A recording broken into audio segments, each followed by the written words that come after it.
बिस्मिल्लाहिर्रहमानिर्रहीम। आज हम बात करेंगे मुल्क की और कौमी मफादात पे। इतने सालों से पाकिस्तान बन चुका है, कई हुकूमतें आई, कहीं आइन में तरामीम हो रही हैं, मार्शल लॉ लग रहे हैं, सियासी पार्टियां बन रही हैं, ख़त्म हो रही हैं, लेकिन मुल्क और कौम के मफाद की पॉलिसी किसी भी एक पार्टी ने वाज़े तौर पे नहीं अपनाई। कोई आया आके लूट के चला गया, कोई पता नहीं, कितना खा गया, कितना छोड़ गया, कोई पता नहीं। ये सारे की सारी पार्टियां जो हैं, उनमें से किसी ने इस बात पे तवज्जो नहीं दी, ना ब्यूरोक्रेसी ने दी है। भाई, अगर आप किसी घर में रहते हैं 5 दिन के लिए, 5 साल के लिए, तो जो आपको हैंड ओवर करता है वो आपको सारी चीज़ें बताता है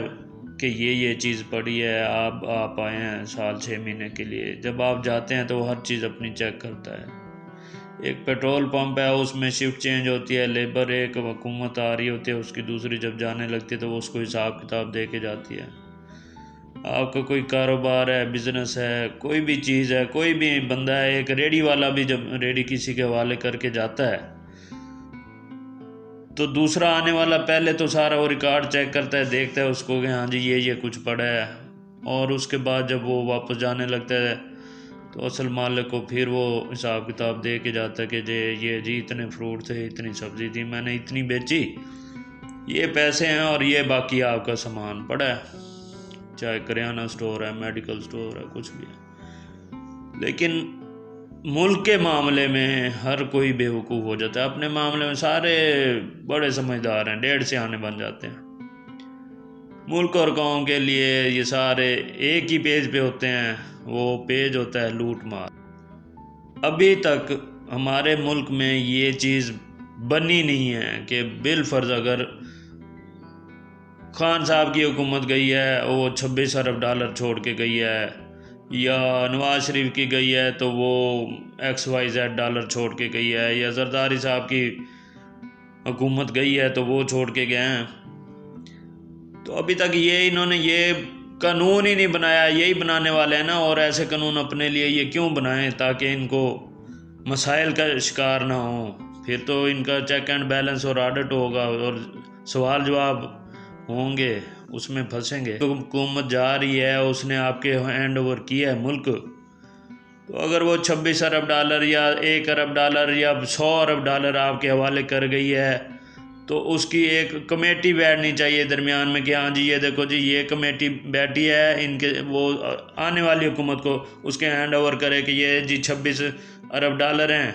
ये इतने ज़खायर हैं, ये इतना कर्ज है, ये इतना सारा हिसाब मुल्क का उसके हैंड ओवर करे और उसे रिसीविंग ले, आने वाली हुकूमत से रिसीविंग ले, और ये आइन में आप ये शामिल करें, तरमीम करें कि भाई जो हुकूमत आ रही है जितने एसेट्स हैं, जब वो जाए उससे ज़्यादा या उस जो उसे मिले कम अज़ कम वो तो छोड़ के जाए। ये तो नहीं कि एक बेचारा मेहनत कर के अरबों डॉलर इधर छोड़ के जाए, दूसरा आया आके उसको 5 सालों में खा पी डिकार मार के वो साइड पे हो जाए। फिर अच्छा आदमी कोई आ भी जाए तो वो क्या करेगा, खजाना खाली है। वो जितना अच्छा होगा वो तो उतना ही ज़्यादा बदनाम हो जाएगा, लोग उसको गंदा कहेंगे। लोगों को हकीकत का या मसाइल की समझ नहीं होती। ये आइन में तरमीम करें, उसमें हो कि हाँ जी एक हुकूमत जब जा रही है तो उसने ये चीज़ें छोड़ी हैं, इतना कर्जा छोड़, और वो जो हुकूमत नहीं बनेगी वो उस पर रिसीविंग दे, उसके बाद अपनी हुकूमत करे 3 साल 5 साल 4 साल जितना उसका है टेन्योर वो अपना पूरा करे, और जब वो जाने लगे तो फिर वही हिसाब किताब एक टीम बैठी हो जिसमें ब्यूरोक्रेसी हो, अदलिया हो, जॉइंट चीफ ऑफ स्टाफ हो, ये इस टाइप के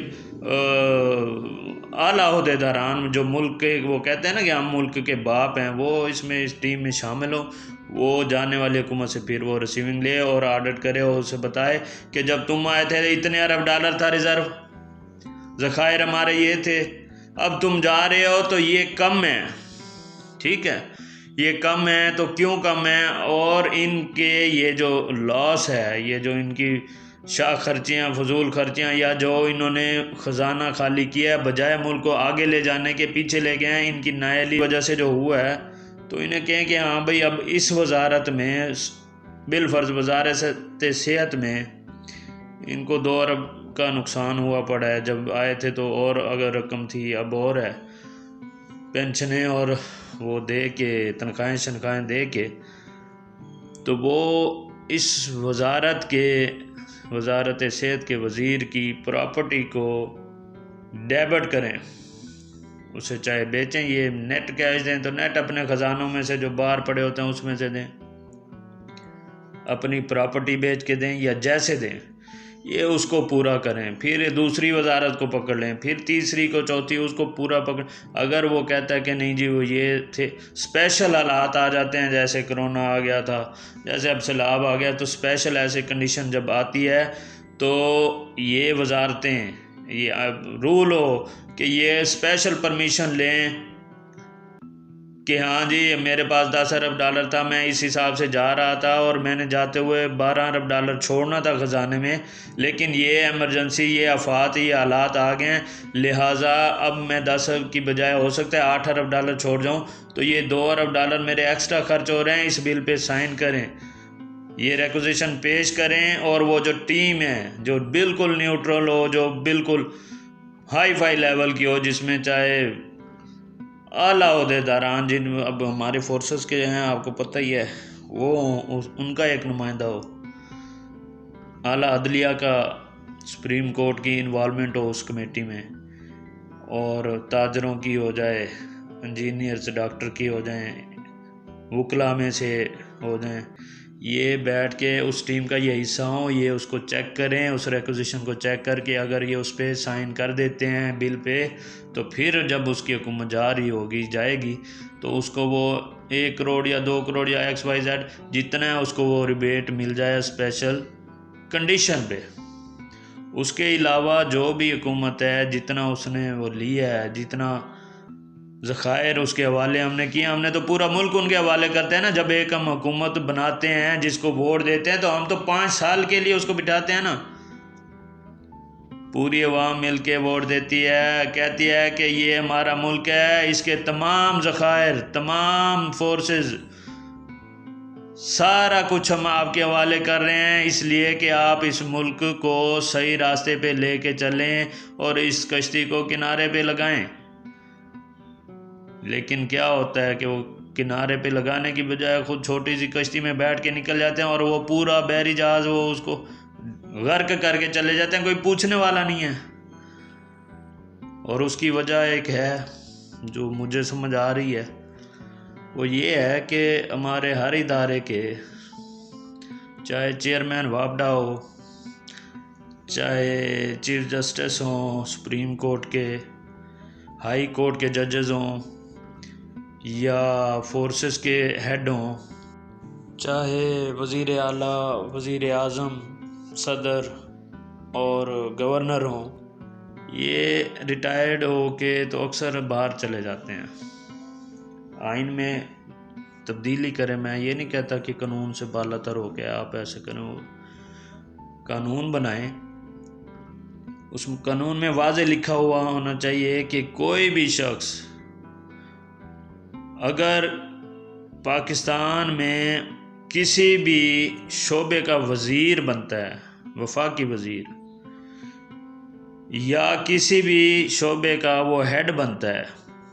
सारी ज़िंदगी तो उसने कमाया खाया ना, पाकिस्तान में रहा, तो तकरीबन बूढ़ा हो के एंड पे ही जाके तो ये हेड बनते हैं, चेयरमैन बनते हैं, डायरेक्टर बनते हैं ओहदों के। तो जब ये सारी ज़िंदगी तो ये करते रहे, खाते रहे, पीते रहे, तनख्वाहें, सारा कुछ चलता रहे, जब उसका वो हेड बन जाता है तो उसके बाद अगला स्टेप होता है रिटायरमेंट का। इनसे एफिडेविट लिया जाए और कानून में, आइन में ये तब्दीली हो कि कोई भी जब हेड बन जाएगा किसी इदारे का, पाकिस्तान के सरकारी, तो रिटायरमेंट के बाद वो मुल्क छोड़ के कहीं नहीं जाएगा टिल डेथ। अगर उनको ये ऑप्शन मंजूर हो तो वो उस इदारे के सरबराह बने, उस उसके हेड बने, ठीक है। और अगर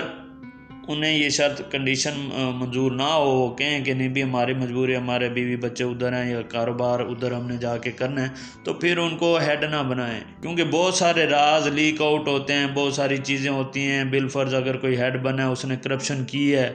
तो उसे पता है कि अब मैंने करप्शन की है तो अब मेरा एहतसाब होने वाला है, चेक में होगा, ठीक है।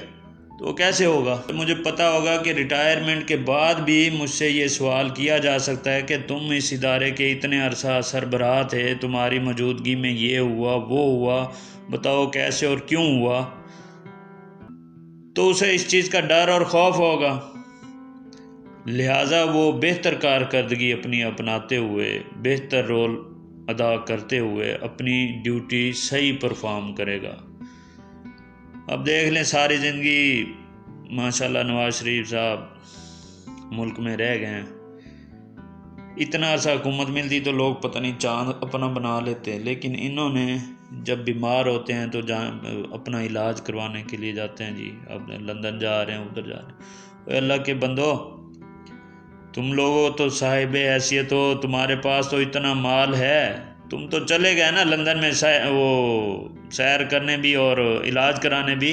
और गरीब का क्या बनेगा? हॉस्पिटल इस टाइप का क्यों नहीं बनाया? उसको इतनी तरक्की तुम्हारे वज़ीरों ने और तुम लोगों ने क्यों नहीं दी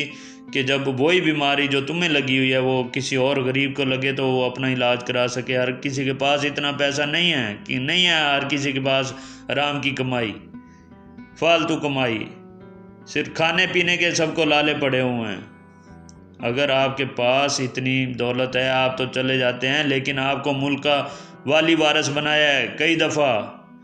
बचपन से हम देखते आए हैं आपको मुख्तलिफ अशकाल में, वज़ीर ख़जाना, वज़ीर आला, वज़ीर आज़म, क्या कुछ नहीं किया आप मुल्क ने आपके लिए, कितनी इज़्ज़त दिया मुल्क और कौम ने आपको। और एंड में अगर आपके साथ कोई छोटी मोटी गलत फहमी गड़बड़ कोई हो गई है तो आप इतना ऐसे पलटे हैं, इतना आपने यू टर्न लिया है कि मुल्क और कौम के मफादात पे आपने, अब छोड़ें इसको क्या कहें अब। लेकिन बात यह है कि जब तक मुझे नहीं पता होगा कि मेरा एहतसाब होना है, मैं उल्टे सीधे काम करता रहूँगा। जब मुझे पता होगा कि रिटायरमेंट के बाद भी मेरा एहतसाब हो सकता है, सवाल जवाब हो सकता है, और मुझे मेरा जीना मरना पाकिस्तान के साथ है, मेरे बीवी बच्चे, मेरे पोते पोतियाँ वो इधर पाकिस्तान में ही होंगे, तो फिर मैं इस मुल्क को बेहतर बनाऊँगा, इसके हर इदारे को तरक्की दूँगा, इसके रोड पुल सड़कें एनर्जी फूड हर चीज़ पे मैं वो तवज्जो दूँगा। और अगर मुझे पता है कि हाँ जी मैंने जितना कमाना था कमा लिया, जितना गोल्डन टाइम था हमने यहाँ गुजार लिया, लूट मार कर ली, बैग भर लिए, ब्रीफ केस डॉलरों से भर के हमने बाहर भेज दिए, अब हम भी बाहर चले जाएंगे, तो हमारा जब इंटरेस्ट ही नहीं होगा मुल्क में, हमें क्या ज़रूरत है इसकी बेहतरी का कोई स्टेप उठाएं, लोगों की भलाई के लिए कोई काम करें, हमने तो चले जाना है ना। तो लिहाजा ये कानून और आइन में ये बनाएं, गुंजाइश बनाएं, रूल्स बनाएं कि जो सरबराहान हैं, या तो वो बनने से पहले वो कहें जी सॉरी मैं नहीं बन सकता, आप किसी और को बना दें। दूसरा वो कहता है कि हाँ जी ठीक है जी मैं रिटायरमेंट के, मैंने कहाँ जाना, मैंने इधर, वो तरक्की देगा, ठीक है। तो इस तरीके से आप अपना वो कर सकते हैं हैंडल सारे मामलात, क्योंकि तरक्की और तब्दीली और मामलात ये सारे डिस्कस हो रहे हैं। जब कौम करवट ले रही है तो सही तरह करवट लें, सही फ़ैसले करें। 1947 का फ़ैसला आज़ादी का वो सही था, हमने फुल एंजॉय किया, 47 से लेके आज तक हम आज़ाद रहे, चाहे नाम के ज़हन हमारे ग़ुलाम रहे, लेकिन आज़ादी तो मिली ना, कुर्बानियाँ दी, आज़ादी मिली, इतना अरसा गुज़र गया। आज हम कोई रिफॉर्म्स करेंगे, आज कोई कुर्बानी देंगे, आज कोई स्ट्रगल करेंगे, तो हमारी आने वाली जो नस्लें हैं वो इसको एंजॉय करेंगी, और वो नस्लें किसी और की नहीं होंगी, वो हमारी ही होंगी ना। हम लोगों के बीवी बच्चे, माँ बाप, बहन भाई, पोते पोतियाँ, रिश्तेदार, यार दोस्त इस मुल्क में रहते हैं ना, तो उन सब की बेहतरी, मुल्क की बेहतरी और कौम की बेहतरी की खातिर ऐसे बोल्ड स्टेप भी आप लें। ठीक है, ये नहीं कि आवाज़ें सिर्फ बंद करा दें जो उसने ये बात क्यों कर दी। आवाज़ को सुना करें कि हक की है या ना हक है, सही बंदा कह रहा है या गलत कह रहा है। तो ऐसी चीज़ें उन पर तवज्जो दें। और ख़ान साहब ख़ास तौर पे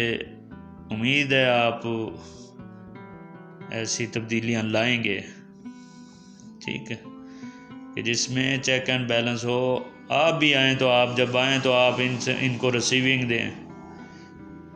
जब आप आएँ तो इनको रिसीविंग दें कि भाई इतना ख़जाने में पड़ा है, इतने रिज़र्व हैं, इतना कर्ज़ है और अब मैं स्टार्ट हो रहा हूँ और जब मैं जाऊँगा तो मैं ये इससे ज़्यादा ना दे सका तो इससे कम भी नहीं दे के जाऊँगा। और ये आपने अपने हर वज़ीर को भी बता देना है कि ये नहीं कि बस माल आ गया और फिर खा जाओ और ये लूट मार करके चले जाओ, ऐसी बात नहीं होगी। और अगर ऐसे किया तो तुम्हारे ज़ाती असासे बेच के मैं ख़जाने में जमा कराऊँगा। ये बात जब आप करेंगे तो सियासत में तो हर कोई आना चाह रहा है, वज़ीर तो हर कोई बनना चाह रहा है। कंपटीशन मेडिकल कॉलेज में एडमिशन लेने के लिए आपने कभी देखा कितना रश होता है? 1000 वैकेंसी होती है मेडिकल कॉलेज की और 5000 स्टूडेंट होते हैं। तो वो क्या करते हैं फिर? वो मेरिट बनाते हैं कि जिसके नंबर यहाँ से यहाँ तक हैं सिर्फ वो दाखिल हों, पीछे जो उससे नीचे वाले हैं क्या वो पास नहीं हुए? पास हुए हैं। मजबूरी है ना, 1000 सीटें हैं तो 1000 बंदों को ही रखना है। इसी तरह आपके पास भी बड़ा रश होगा, जी मैनू ए दे दो, तुम मुझे ए दे दो। ये सारी बातें आपने फिर जब आप बताएंगे ना कि इस तरह चेक एंड बैलेंस होगा, आते हुए ये करना है, जाते हुए ये करना है, दरमियान में गड़बड़ हुई तो मैं ये करूँगा, तो इस तरीके से हर बंदा वजारत या हुकूमत का ख्वाहिश नहीं होगा, ख्वाहिशमंद नहीं होगा। उस लिस्ट से कई तो विड्रॉ कर जाएंगे। ठीक है, नवाज शरीफ साहब आप भी यही करना, जरदारी साहब आपने भी यही करना है अगर अपना आप को बचाना है, क्लियर करना है तो। ठीक है, अब कौम मज़ीद करप्शन बर्दाश्त नहीं करेगी। दूसरे मुल्कों के हालात आप देख रहे हैं, लोग फिर इश्तिहार में फिर नहीं देखते कि किसका घर है, किसकी गाड़ियाँ हैं और क्या सिक्योरिटी है। फिर जब कोई मर रहा होता है तो फिर वो मरने से नहीं डरता।